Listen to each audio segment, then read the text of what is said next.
And you'll see we have, you can download the whole thing here. It's a good-sized document. Es un documento grande. So we have a lesson on globalization. The first two lessons are introducing the concepts of globalization and identity. Entonces, las primeras dos lecciones introducen los conceptos de globalización y identidad.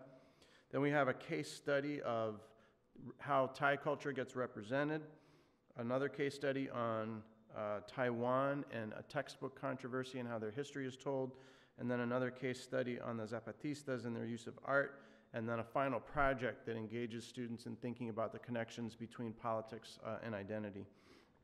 Entonces, tenemos como tres estudios de caso, uno de Tailandia, otro de los zapatistas y otro de Taiwán y su historia, y cada uno tiene que ver con identidad, la política y globalización.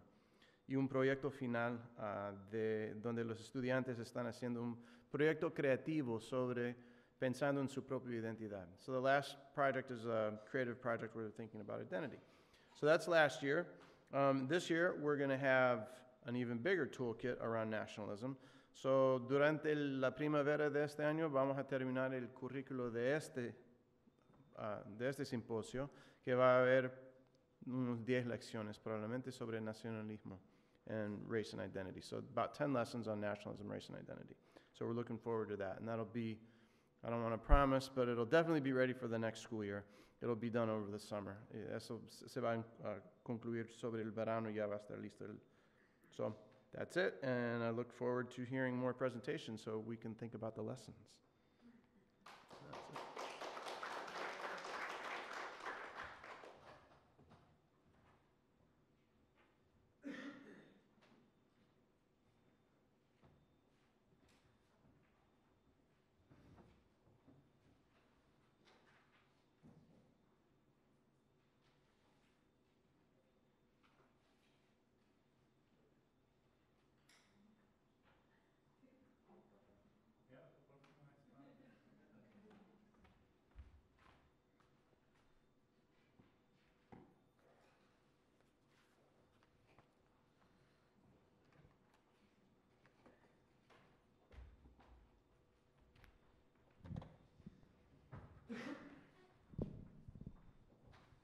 So as we get settled, por si acaso alguien llegó ahora y no firmó asistencia, por favor antes de irse asegúrense de en la entrada firmar asistencia, y otra vez los maestros presentes que necesiten certificado de participación no se vayan sin que se les den, también están al frente. Así que, so we're gonna have the last panel of the day. The title of this panel is Religiosidad, identidad a través de las fronteras, Religiosity and Identity Across Boundaries. And our first presenter is Janaki Phillips, who's a graduate student at the Center for South Asian Studies at the University of Michigan. The title of her paper today is Haunted Houses and the Colonial Experience in India. All right, thank you everyone for being here and for having us. So great, I'll go ahead and get started with a little bit of an overview of what I'm going to be talking about today and what I hope my future lesson plan will entail. So first of all, I'll start off with just a little bit of a background about the colonial experience in India. My talk today will address the theme of race, ethnicity, and nationalism across borders through the trope of the haunted house within colonial experience in India. So I'm an anthropologist, and my own ethnographic research in contemporary Himachal Pradesh, which is in northern India, shows that ghost stories are more than just entertainment or superstition, and that you can actually learn a lot about them, from them. So in this presentation, I will talk about two ghost stories from two different time periods. The first thing I'm going to look at is Rudyard Kipling's short story, My One True Ghost Story. And the second is a contemporary oral stories around one particular abandoned colonial house in Shimla, which is my field site. So by looking at these two stories of haunting together, we can begin to see how some of the complex racial dimensions of colonialism are reflected. And so then I'll go ahead and talk a little bit about Kipling's story. So it's set in Shimla, which is a hill station. Hill stations during the colonial period were sort of vacation homes for the British to get away from the heat of the Delhi Plains. So they were in the Himalayas, and so they built these towns to kind of look like they were little vacation spots in the Alps. So it was they're interesting places. So I'll show you some pictures of those. And so in Kipling's story, he talks about being far away from home in this unfamiliar landscape, but in some of these kind of in these hill stations. And so that's where, so we'll talk a little bit about hill stations, this kind of home away from home feeling. And then we're going to look at the question of what happens when independent India inherits this architectural heritage, and what happens to it. And so I'll show you some slides of some of these houses today, and the stories around them concerning ghosts. And then lastly, the place I'm focusing on is called Bantony Castle, and it's a place that today is facing issues of restoration, and they might turn it into a heritage museum, so it raises questions about memory and heritage and things. So starting with the short story from Rudyard Kipling, so this was a story that was first published in 1988, and so this is a story that's narrated from Kipling's own perspective about the experience of staying at different dak bungalows, which were a particular kind of colonial British home in India, and the experience of hearing strange things in the night and becoming quite frightened. So I'll go ahead and read this passage. So he says, nearly every other station owns a ghost. And he's talking about hill stations here. There are said to be 2 at Shimla, not counting the woman who blows the bellows at Siri Dak Bungalow on the old road. Mussoorie has a house haunted of a very lively thing, a house in Lahore. Dalhousie says that one of her houses repeats on autumn evenings all the incidents of a horrible horse and precise accident. Marie has a merry ghost, and now that she has been swept by cholera, will have room for a sorrowful one. There are 2 officers' quarters in Myanmar whose doors open without reason and whose furniture is guaranteed to creak, not with the heat of June, but with the weight of invisibles who come to lounge in the chairs. Peshawar possesses houses that none will willingly rent, and there is something, not fever, wrong with a big bungalow in Allahabad. The other provinces simply bristle with haunted houses and march phantom armies along their main thoroughfares. So here we can, from this passage, we can kind of note the circulation of ghost stories even during the colonial period in all of these different hill stations across India. So the genre of the Victorian ghost story itself emerged within the imperial circuit of the encounter. It should be taken as no great coincidence that ghost stories in Britain became popular at the same time as imperial projects, as tales of the mysterious emanating from the colonies made their ways to the metropole. Anthropologist Margaret Weiner tells us that it was in the colonies, quote, there on the airy veranda of old Indies houses and colonial clubs, that Europeans shared tales about ghosts, sorcery, and inexplicable events. Part of the literary fabric of the age, ghost stories were widely circulated in the middle decades of the 19th century.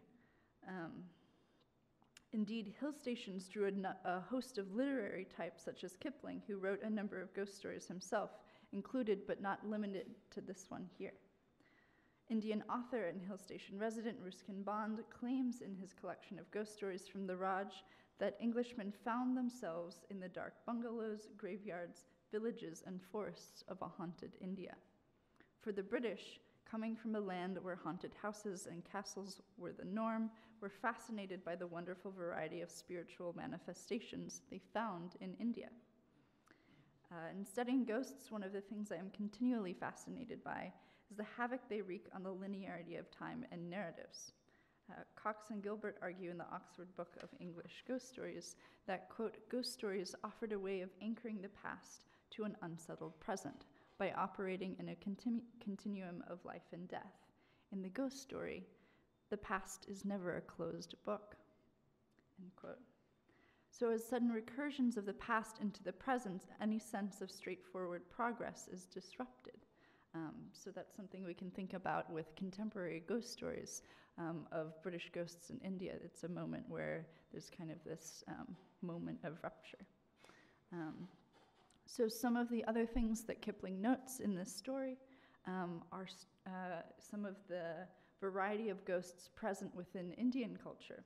So known as Dev Bhumi, or the land of the gods, Himachal Pradesh, the area I work in, has a long and lively local history of interactions with spirits of the recently deceased, like Bhut and Pret, as well as a diverse array of gods and other spiritual entities.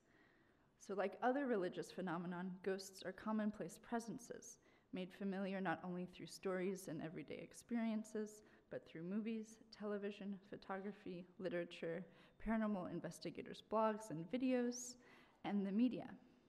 In the spiritual hierarchy of Hinduism, major gods and goddesses are on top, supported by the ranks of demi and lesser gods, nature spirits, saints, and heroes, and lastly, the ghosts of ordinary folk, or Bhut Pret.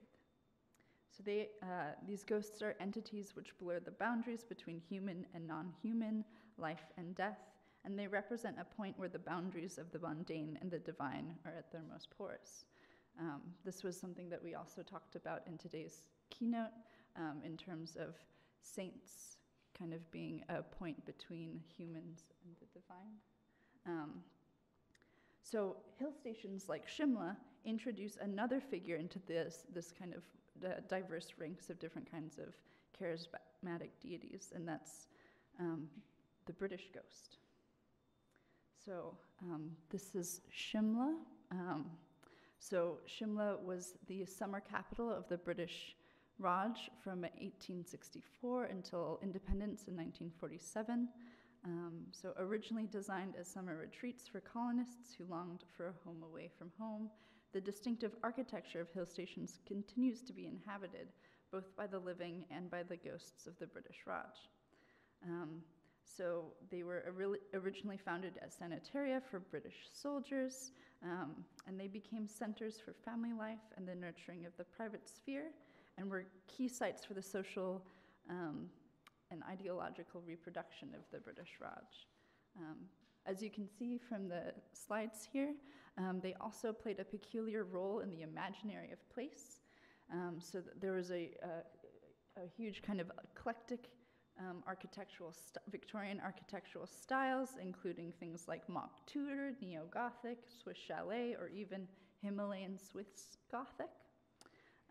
So these styles were all a part of a project of replicating the English country home and projecting nostalgic images of the British countryside onto the sublime vistas of the Himalayas. So the question of what happened when independent India inherited this architectural heritage remains an interesting one. What is to be done about these landscapes built out of imperial desire and nostalgia in the present? So now this is a picture of one of the sites that I do fieldwork in. This is Bantony Estate. And so this is the building along with this one here that they're currently imagining renovating and turning into a heritage museum. So Shimla today is a very popular tourist destination, so especially in the summer. So it can get pretty hectic. For example, in 2015, there was about 3.2 million domestic tourists in India, in Shimla. Oh, thank you, sorry. So this volume of visitors caused problems for the summer when Shimla experienced a severe water shortage during peak tourist season, with many areas having to go without water. So living in and amongst these buildings, Shimla's residents have a different perspective on heritage buildings than tourists. Some of these structures are protected under heritage codes, which regulate how they must be maintained.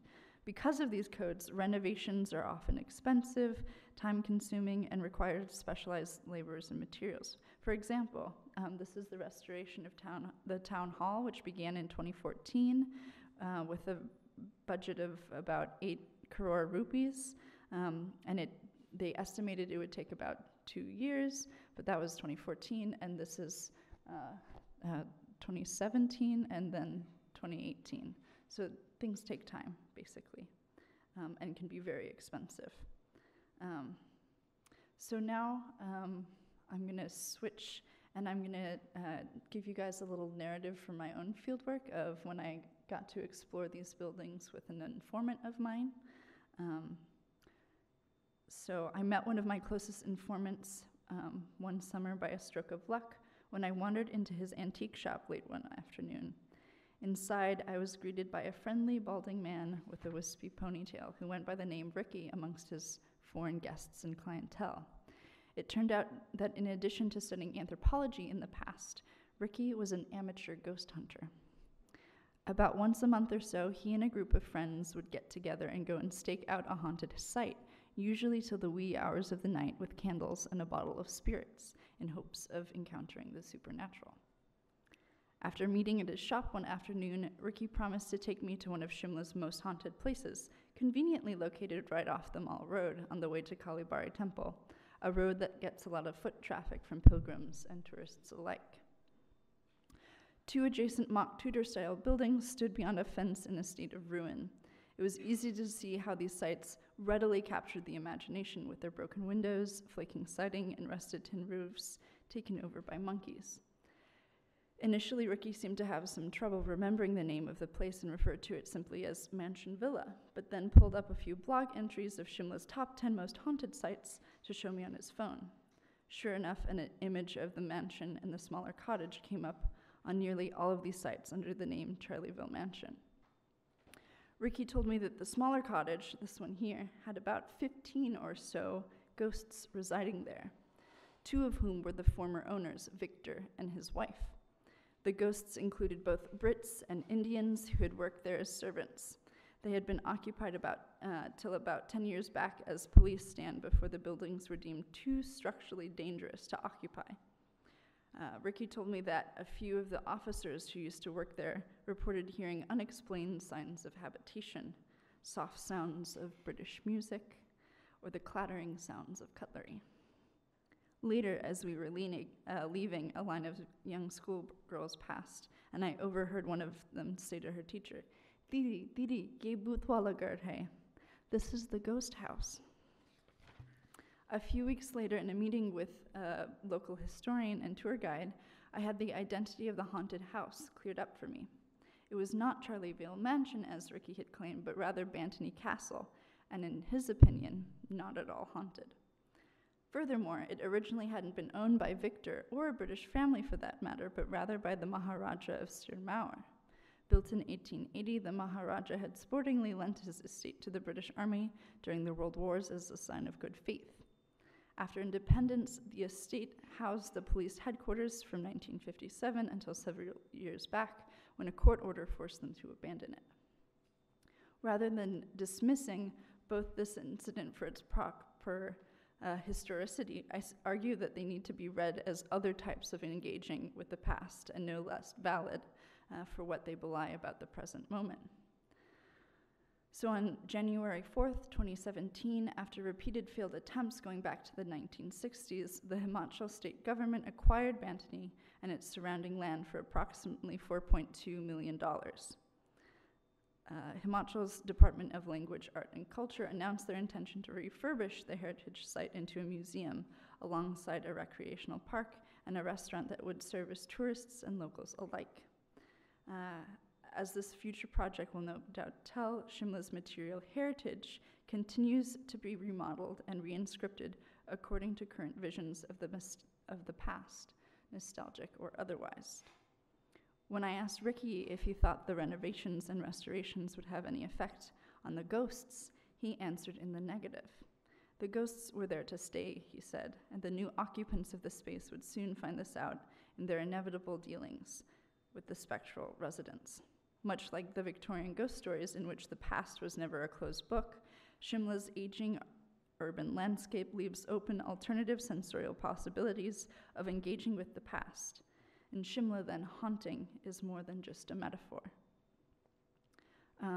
So to tie that back in towards where I imagine the lesson will go, I think having this alongside Kipling's story, for example, raises questions of kind of what to do with this site. So this is the plaque that states it's going to be renovated soon, and so it's an interesting question of how, what kinds of things will they have in the museum, if it's going to be a museum, how is the colonial era going to be remembered today, but also I think the contemporary ghost stories that surround this building can be read alongside Kipling's story that reveal interesting things about. So just as you have kind of a diversity of people in the world, the ghosts also reflect that diversity, where you have different kinds of spiritual entities, including British ghosts. So yeah, that's what I have for you today. Thank you very much.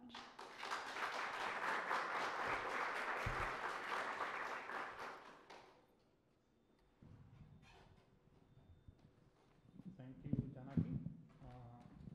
Our next presenter, I really have to check because I don't know this person at all.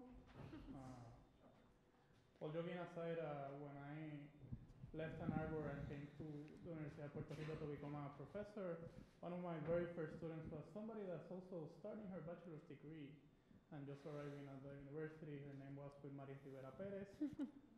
So it's with a lot of joy. I'm feeling very proud that I can say that after finishing all of her coursework and research, in May she gets her master's degree from the University of Puerto Rico.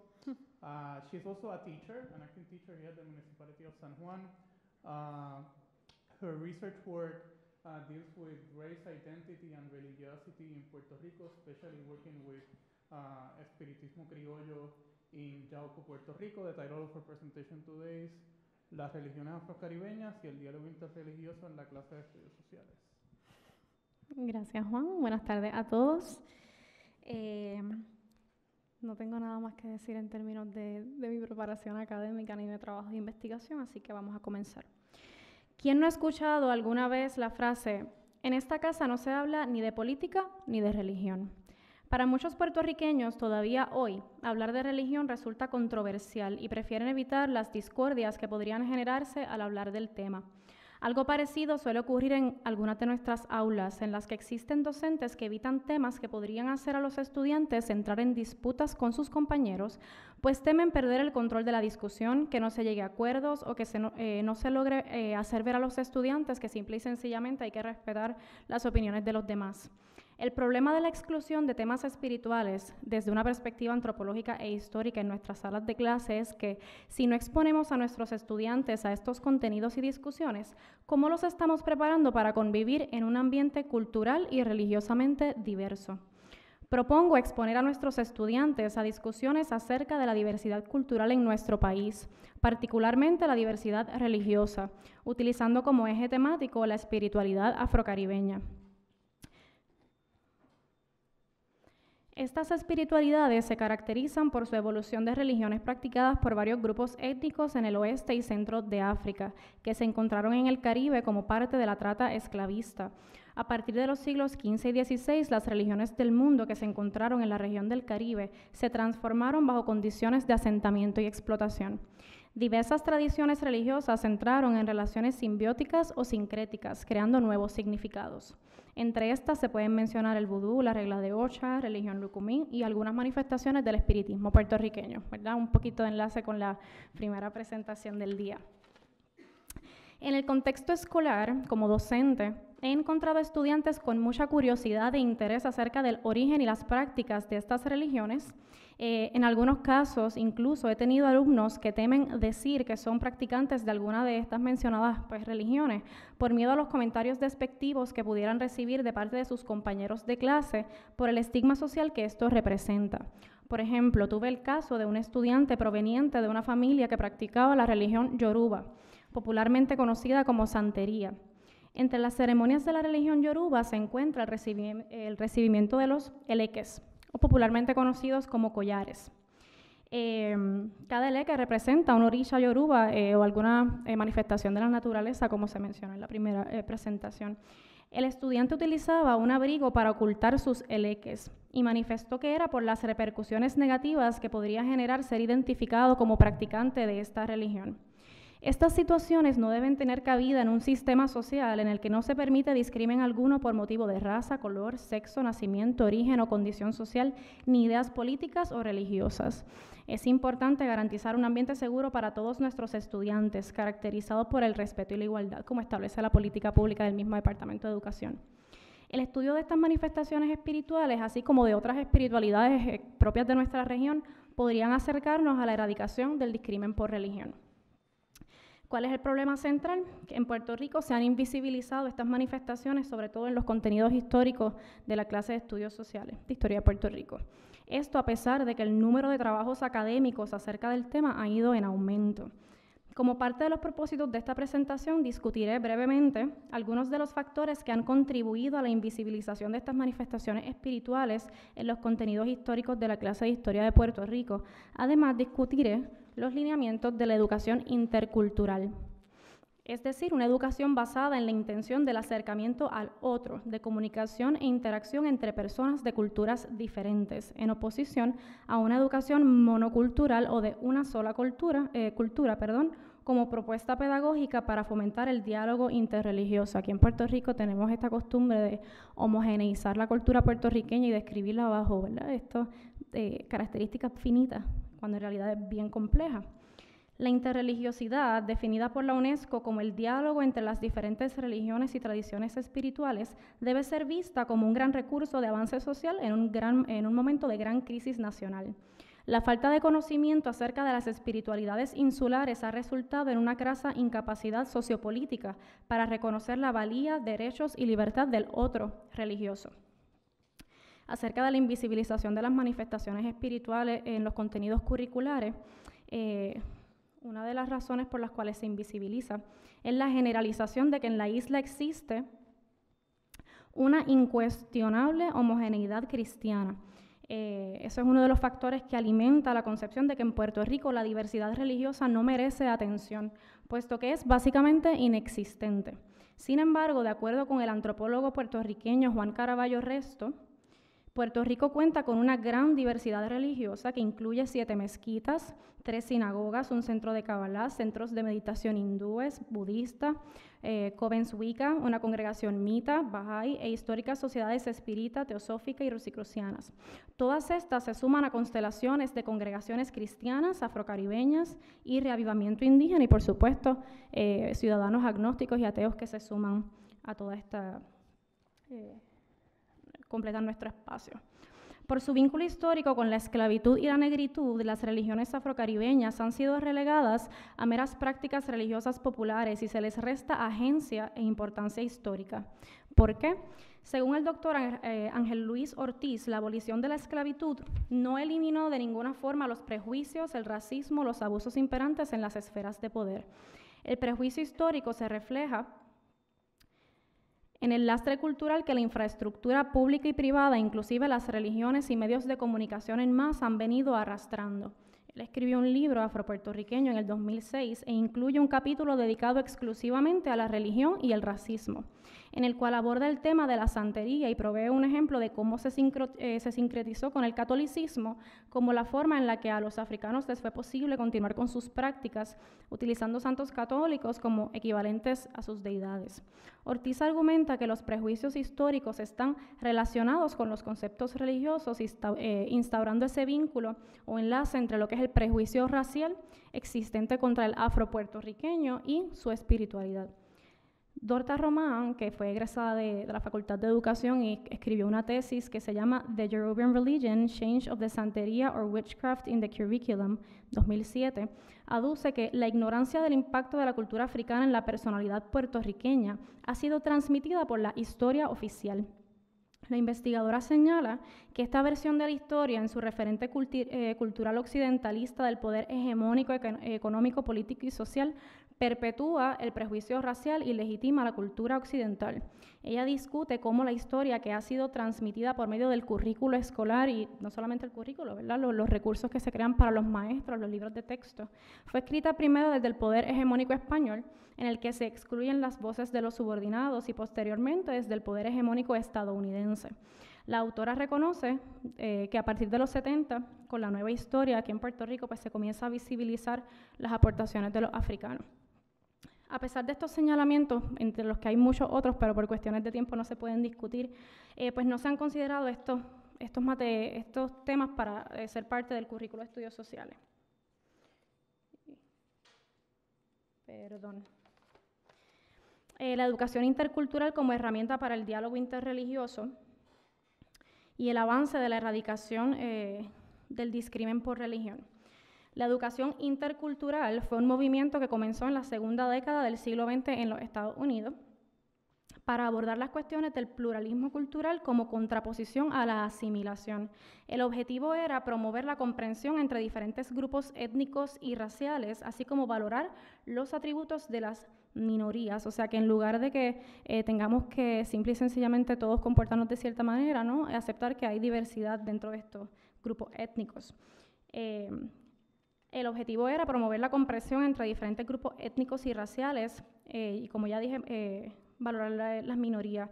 A través de un enfoque intercultural se acepta la complejidad de cada ser humano y de su cultura y se reconoce que todos somos pluriculturales y podemos trabajar juntos para conseguir una sociedad democrática. En un contexto religiosamente diverso como el nuestro, la educación intercultural podría ser una buena opción, en oposición, como ya mencioné, a una educación monocultural. Este también propone que las religiones poco discutidas podrían ser ejes temáticos de las discusiones académicas y serían valoradas como tema de estudio. Por su parte, incluir discusiones de la pluralidad religiosa puede hacer que los estudiantes aumenten su toma de conciencia, valoren y aprecien las distintas visiones religiosas de la existencia. Se propone recurrir a técnicas de trabajo cooperativo y a una educación dialógica como estrategia adecuada para alcanzar estos objetivos. Como parte del acercamiento dialógico, ahí entonces se podría introducir el concepto de diálogo interreligioso. La UNESCO reconoce la importancia de este diálogo en un mundo en el que los conflictos intra- e interreligiosos se intensifican debido efectivamente a la ignorancia o el desconocimiento de las tradiciones espirituales del otro. Uno de los objetivos iniciales de la UNESCO con su programa fue congregar a las diferentes religiones y tradiciones espirituales con miras al reconocimiento de la proximidad de sus valores espirituales, ¿verdad? En lugar de ser una cuestión de hallar estas diferencias, ver esas proximidades y de su compromiso con el diálogo interreligioso por medio de declaraciones formales aprobadas en encuentros organizados por la misma UNESCO. Utilizando este proyecto como ejemplo, se pueden crear dinámicas en las que los estudiantes aborden la diversidad cultural y religiosa del país, compartiendo sus experiencias personales, aun cuando algunos de los estudiantes no tengan una vida espiritual definida o se posicionen como no religiosos. Es importante crear espacios para comparar sus puntos de vista y debatir utilizando información corroborable, alentándoles a asumir posturas fundamentadas. Asimismo, explorar y estudiar otras espiritualidades les puede acercar a conocer otras posibles explicaciones de fenómenos naturales y tomar en cuenta una diversidad de cosmovisiones existentes.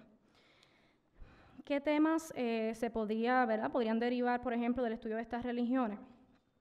Una de los que yo utilizo para mi tema de investigación del espiritismo es los debates discursivos acerca de los orígenes de estas religiones, la amalgama de creencias o el producto de los procesos colonizadores, los lazos existentes, si alguno, entre las religiones afrocaribeñas y las todavía existentes en el continente africano, la relación entre estas y las religiones cristianas, debates acerca de enfermedades y males espirituales, el conflicto existente entre la medicina moderna y la curandería, por ejemplo, en los baños de plantas y otros remedios curativos, el rol de la mujer como líder o guía espiritual, por ejemplo, en el espiritismo, la creación o producción de conocimiento, sobre todo conocimiento subalterno, porque muchas de estas, por ejemplo, en el espiritismo, el conocimiento proviene de los seres espirituales, que son los que se comunican a través del medium para entonces recetar y sanar.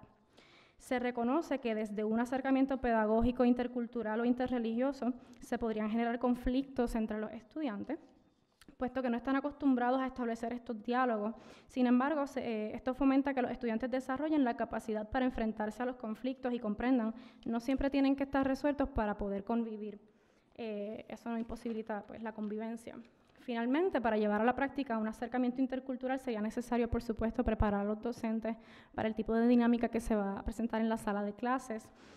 Algunas de los acercamientos que he tenido cuando hablo de estos temas es que los profesores indican que no tienen la preparación para hacerlo. En términos generales, se aspira a que el docente deba intentar no limitar a los estudiantes cuando se expresan al respecto, abriendo así las puertas a nuevas subjetividades y maneras de pensar y actuar. Esto adelantará la capacidad para reconocer al otro en oposición al discrimen y prejuicio que impera en la actualidad. Así que, gracias.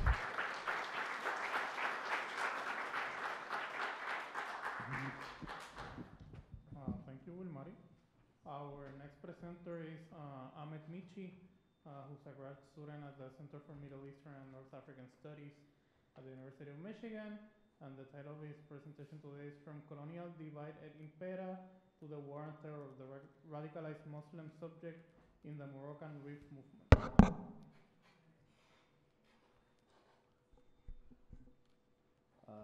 Presentation. It's on the desktop.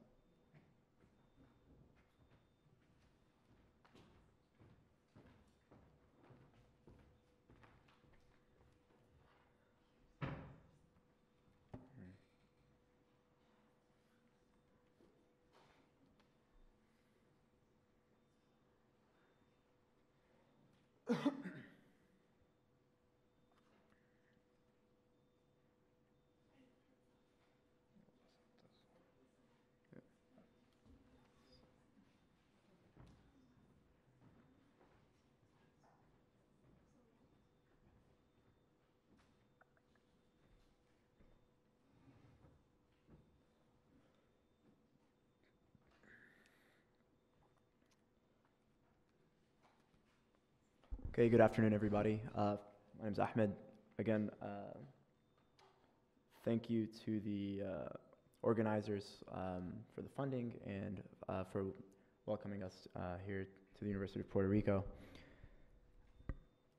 My presentation today, the story behind my presentation begins in the summer of 2016 in Morocco.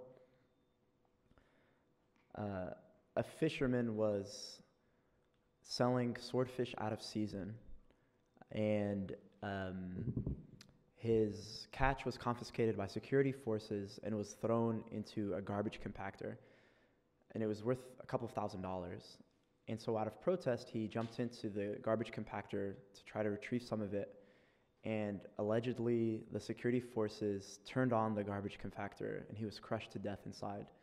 And so this tragic death sparked movement, massive protests against the security forces that came to represent the government at large for how this working class person living in an ethnically unique part of Morocco, he was a Berber as opposed to being an Arab. And so this was viewed as an assault on Berbers and how this minority was being maltreated and part of a history of mistreatment by the central state. The protests were massive. They actually evolved and became about broader demands for development, local development in particular, infrastructure, hospitals, roads, and schools. A little bit about the region that I'm looking at. Here's an image actually of the protests, and you can see how militarized it became. But the region is ethnically Berber or Amazigh.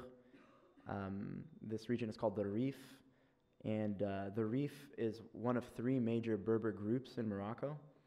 It's the site of the first military resistance to Spanish colonialism in northern Morocco, and it was actually the site of the establishment of the first and only independent republic that was Berber in nature. So it was a Berber state. It only lasted for a few years. And this state was developed and established in opposition to both the Spanish colonialists as well as the Moroccan state, which had a relationship and had signed into treaty the establishment of a Moroccan protectorate under the French colonialists.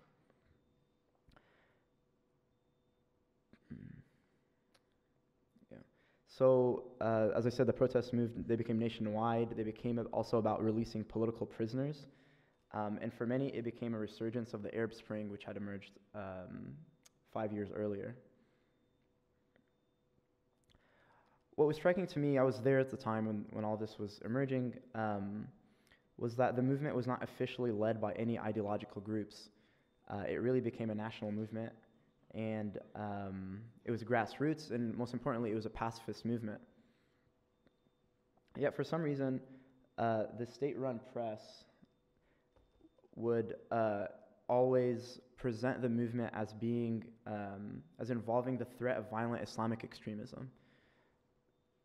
This was also repeated by analysts who were writing from the West. So anytime they talked about this movement, even though it was really ideologically neutral, it was broad-based, and it was about basic development, there was always this rhetoric about the threat of violent Islamic extremism in particular. And so that was really, really curious, because on the ground, I didn't see any evidence of this at all.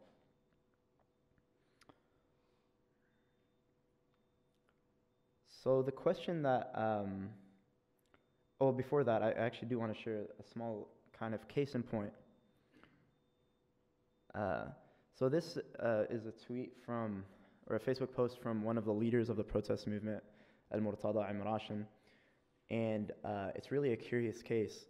And essentially, this activist leader, he was formerly a Salafi, so he was formerly sort of subscribed to a fundamentalist version of Islam, but he absconded that and shifted a lot of his rhetoric and became a lot more progressive and mainstream.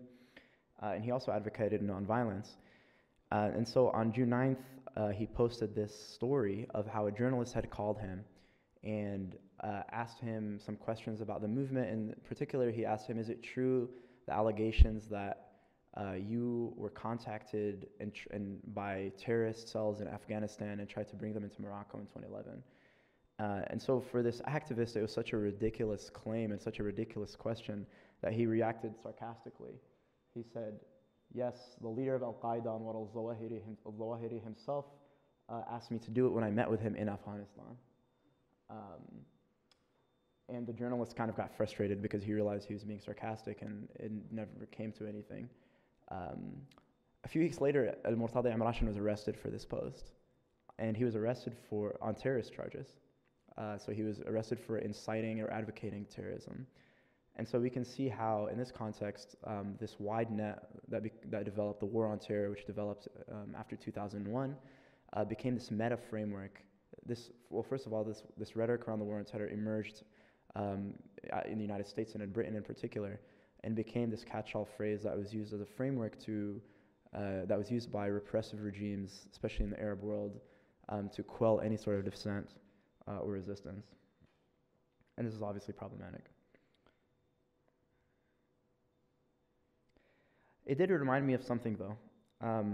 Drawing from anthropologists like Sabah Mahmoud, who talks about the war on terror as being a form of racialization of the Muslim subject, in which this Muslim subject that was characterized by supposedly violent, barbaric, anti-life sort of worldview, it reminded me of the same, for me, similar racialization processes that emerged during the colonial period through various divide and conquer strategies. So in particular, I want to put this, and this brings me to the sort of lesson plan proposal. I want to put this primary source, or this case study, into conversation with a policy that was developed by the French in Morocco called the Berber Dahir of 1930. I think I have a picture of it here. I hope so. I don't. Well, anyways, The Berber Dahir of 1930, I can tell you about it, was a policy that entrenched this division between Arabs and Berbers. So whereas before the colonial period, we have evidence that there was not this stark division between Arabs and Berbers, and in fact we have evidence now for the same effect, in that, for example, almost 50% of Moroccans can trace some sort of ancestry to the indigenous population. The French really saw this as an opportunity to divide and to control the population. So this policy, the Berber Dahir of 1930, it didn't identify who constituted Amazigh tribes, actually. It just said that the French had the power to install their own sort of justice system as opposed to the Sharia law that the Arabs would be using. In practice, however, they only recognized as Amazigh those who submitted to French military authority. This was based on some basically racist assumptions from colonial anthropologists who assumed that the Amazigh religious practice were heterodox, and also because the Amazigh supposedly possessed fairer physical features than Arabs, that the Amazigh were racially superior, they were descendants of Aryans, that they subscribed to Islam only superficially, and thus they were easier to assimilate and convert into liberal, secular Christian subjects. So for the lesson plan, the idea is that the teacher in question would introduce the big idea on racialization, how it's a process. I have defined here racialization or ethnicization as a systemic ascription of, is there a way to?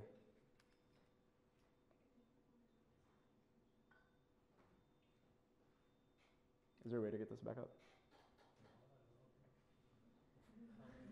Thank you. Thank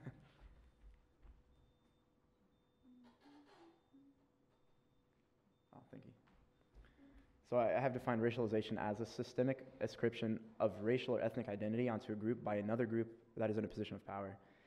So the teacher would introduce this idea of racialization, how it's used as a form of control. And then there would be an introduction to the two case studies, the Berber Dahir, the colonial context, as well as the contemporary context, and the example of Al-Murtada Imrashan. The students would divide up into small groups, and then they would be able to discuss these case studies. So the idea is that they would evaluate these primary sources, and then answer some questions for comprehension, trying to understand the relationship between France and Morocco in 1930, the colonial context, understanding how the law changed the Moroccans' relationship to each other, and which two groups emerged because of it, and then understanding the facts of the case of Al-Murtada Imrashan. And then really moving on to sort of, this really is the goal, is trying to infer how racialization is used as a form of control. So how do the two legal categories made by the Berber Dahir encourage division and racialization? How do they lead to control of those groups by the colonial powers? And then looking at the second example is how the authorities were able to take Facebook posts that were very clearly, not implicated in any sort of violence, and use those to securitize and control this person. And really it was about securitizing and controlling an entire population.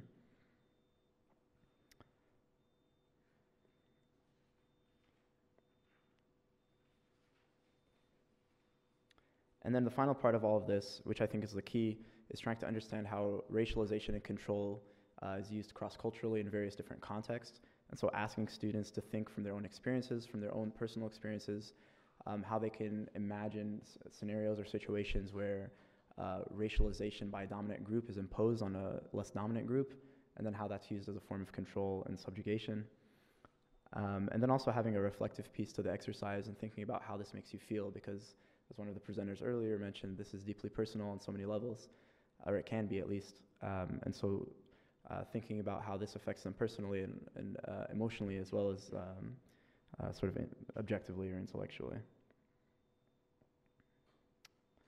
So sort of in conclusion, the goal of the exercise is to demonstrate how the tactics from the colonial period have transformed from 1930 to the contemporary context, and how they've been adapted for use in the contemporary world, understanding how the war on terror and the racialization of Muslims are used by authoritative regimes as well as Western powers to control and securitize populations, and finally, how tactics of control through racializations are used in various other contexts as well.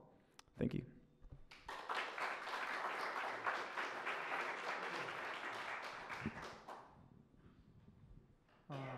Thanks to Ahmed. So we have a couple of minutes, so if anybody has any questions, comments for any of the presenters or for all of the presenters, we have some time. So anybody has a question, comment?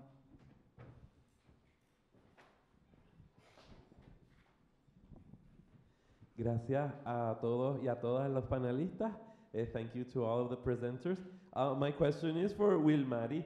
For question number one, Wilmary, tú eres estudiante del profesor Joseph Carroll Miranda. Y la segunda, no sé si él todavía está aquí, porque lo fascinante de tu charla fue que de cierta manera tú nos presentabas estrategias sobre la implementación de algunos de los conceptos que él había esbozado por la mañana. La pregunta que tengo es si nos podías hablar más sobre tus experiencias, si has tenido experiencias implementando este modelo de promover la interculturalidad como estrategia para crear la posibilidad de un diálogo sobre las culturas africanas en Puerto Rico y la diferencia religiosa.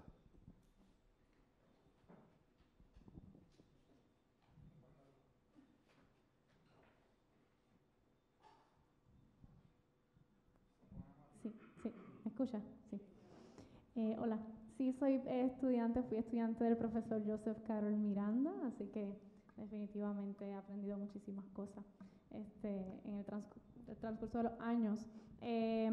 Con mis estudiantes pues he intentado hacer este tipo de dinámica, todavía no lo he hecho de manera formal.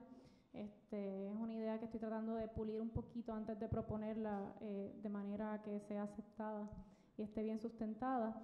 Pero sí definitivamente he tenido la experiencia de escuchar el interés de los estudiantes, me hacen muchísimas preguntas cada vez que hay la oportunidad de hablar del tema, y sobre todo es por la cuestión de que no se habla, y entonces tienen tanta curiosidad y tantas preguntas y de verdad que me lo disfruto muchísimo, y definitivamente eso hace que tú digas, es necesario que se hable en la sala de clase. Así que todavía es algo que está en desarrollo, a ver si podemos entonces crear alguna unidad curricular o algo para entonces presentarlo formalmente. Other questions, comments to any of all of the presenters? I had actually a question maybe for the whole panel, so all of you can chime in if you want. I think one of the interesting things that I found about your three presentations was connections between colonialism, race, and then, like Joseph was talking earlier in the morning, other forms of knowledge, in the sense of, for example, ghost stories and understanding the difference. I think one of the fascinating things that you said was this notion that sometimes in Western knowledge, a ghost is a ghost, but a ghost is not a ghost necessarily, and what it actually entails in terms of, cultural significance and conceptualization. The same even with your final presentation, the same with Wilmary. So I was wondering if any of you wanted to maybe talk a little bit more about how you see those connections between colonialism, other forms of knowledge, and the constructions of race and religiosity connected to what we were talking about.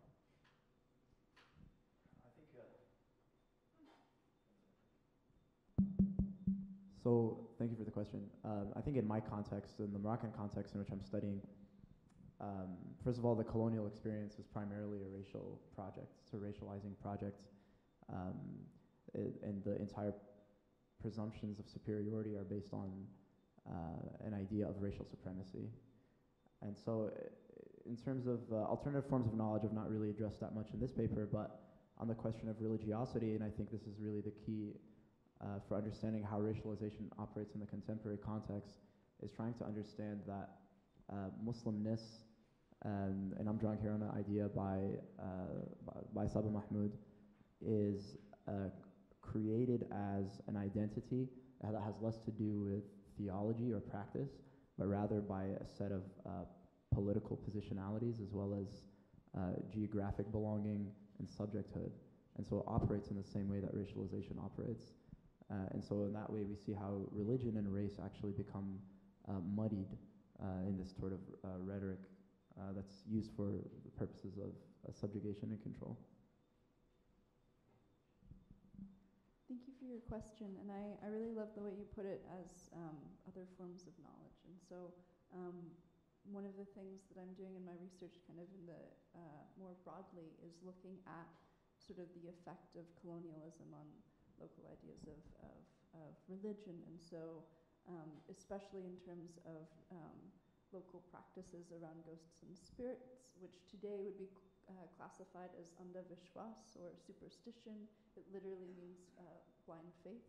And so there's kind of this long tradition of, just because a lot of these practices don't appear in, Vedic scripture, or so there's this legacy of, in sort of turn of the century Hindu religious reform movements, of kind of this efforts of purification of religion to get rid of all of these kind of extra little practices. And so you can still kind of see arguably the effects of that today, and in a context where sort of Hindu nationalism is on the rise again. It's a moment where issues of purification are kind of coming to the fore. Yeah.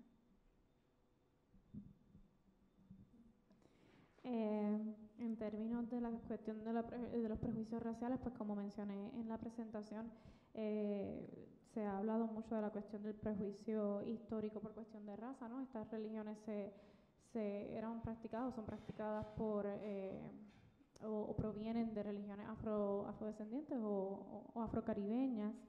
Mi especialidad o mis investigaciones se enfocan más en el espiritismo criollo.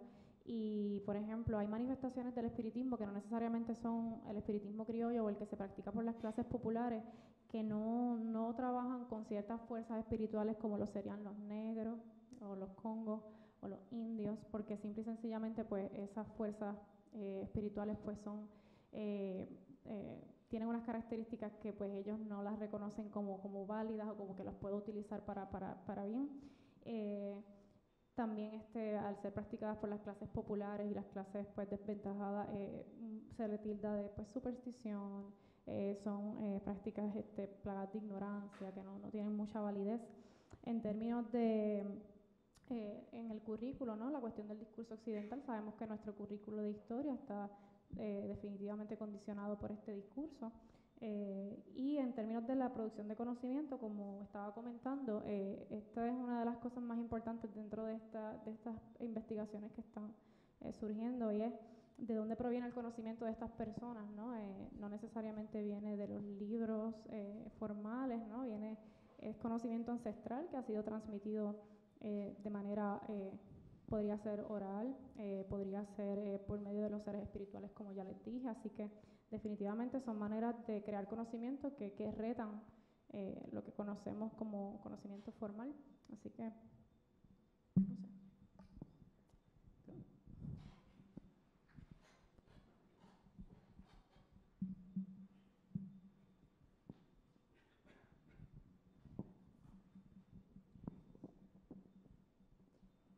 Mi pregunta pues va dirigida a Wilmary. Primero, es un orgullo para mí verte ahí. Te conozco desde hace mucho tiempo y estudiamos juntos en la universidad, y pues verte, ¿verdad? Para mí es un orgullo que estés, ¿verdad?, en esta etapa de tu carrera.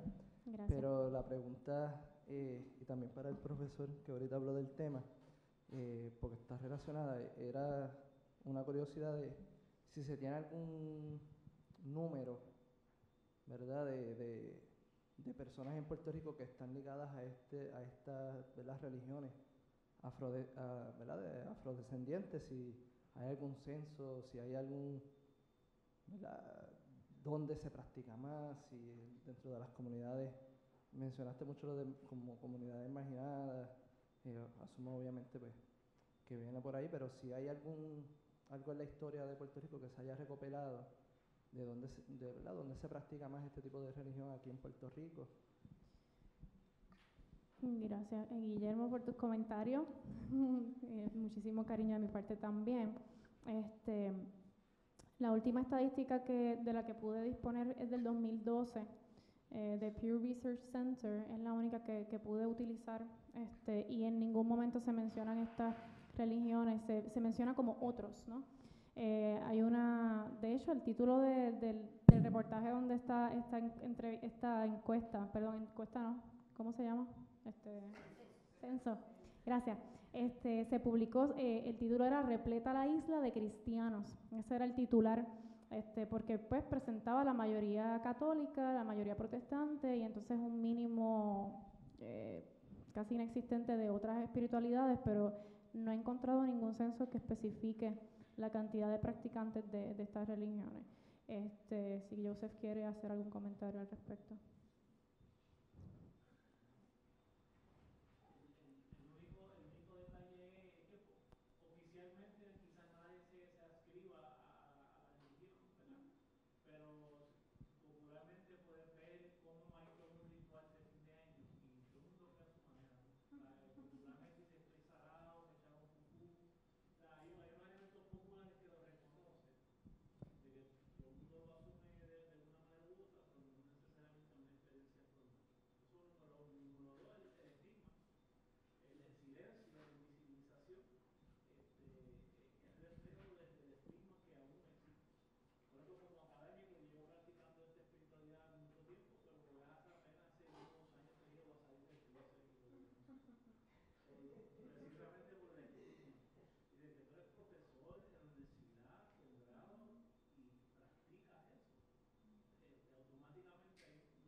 Y también tengo que añadir que a veces pasa, y es la típica respuesta de muchos puertorriqueños cuando les preguntan ¿cuál es tu religión? ¿Católico? No, muchas veces ni siquiera van a misa, pero han sido criados en hogares católicos y esa es la respuesta usual. Y como estaba hablando, muchas veces también, y también lo comentó el profesor, a veces hay personas que pueden irse a consultar con un babalao, pueden irse a leer las barajas con la espiritista, pero entonces también sí pueden maybe ir a misa y considerarse católicos, así que o de alguna otra religión. Así que siento que es un poquito complejo, bien difícil de poder contabilizar. Any last questions? Ahmed, I have a question for you. So it's regarding the comment you made about like claiming the Arab Spring or resurgence of the Arab Spring. From the folks that you talked to, did you hear any reasons as to why they would want to make that association, considering the locale and the Amazigh population? So why did they make that claim to the Arab Spring, also considering like the success rate of the Arab Spring? Yeah, that's a good question. That has sort of two parts. More broadly speaking, I use the word Arab Spring. People were actually referring to a resurgence of the February 20th movement, which was the particular Moroccan version of the Arab Spring. And by most accounts, it was a relative success without any sort of radical revolutionary change, but with kind of modest reforms that were generally welcomed. The Amazigh population in particular found it welcome because of the institution of Amazigh as an official language after 2011. There was also a new constitution. There were, and really the big success of the Moroccan Arab Spring was the opening up of political space for dissent for the first time, and it led to the first, by all accounts, free and open elections in Parliament. Granted, the Parliament doesn't have very much power, but the elections were indeed free. So as goes the Amazigh population, I perhaps could have clarified better, but while the movement emerged out of this particular Amazigh context, it was presented in a way that was very similar to the Egyptian Arab Spring, around a nationalist discourse, and that was where the emphasis lay. And so that's why the Amazighness of the site of the first protest didn't become a huge factor in that discourse. Last comments, questions? Great, so let's have a big hand for the panel today. Couple of quick reminders. Again, make sure to fill out the evaluation for the panel. That's really important for sort of the records that we have to keep about the whole symposium. Again, si alguien llegó y no firmó asistencia al frente de la entrada, por favor asegúrense de hacerlo, también es súper importante para nosotros. Los maestros otra vez tenemos los certificados allá al frente, así que podemos dárselo ahora. Recuerden que esto sigue mañana, estamos desde las 9 con el keynote de Larry LaFontaine, especialmente los de ustedes que quizás no hayan visto a Larry, vengan a ver a Larry. Tenemos un par de paneles, incluso tenemos al final también un workshop con Darren sobre desarrollo curricular, así que pueden disfrutar de eso, así que nada, espero que nos podamos ver mañana. Hope to see everybody tomorrow early on. Thank you all so much for a wonderful day one of the symposium. As Juan was just saying in Spanish, tomorrow we'll continue about 9 o'clock with our keynote, Dr. Larry LaFontaine Stokes. We'll have a few more panels, and then we'll end with an instructional design workshop by Dr. Darren Stockdill. Thank you so much to everybody in Ann Arbor who's been watching. We appreciate you. And thank you again to the U.S. Department of Education for this wonderful Title VI funding. So thank you all for being here.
no veo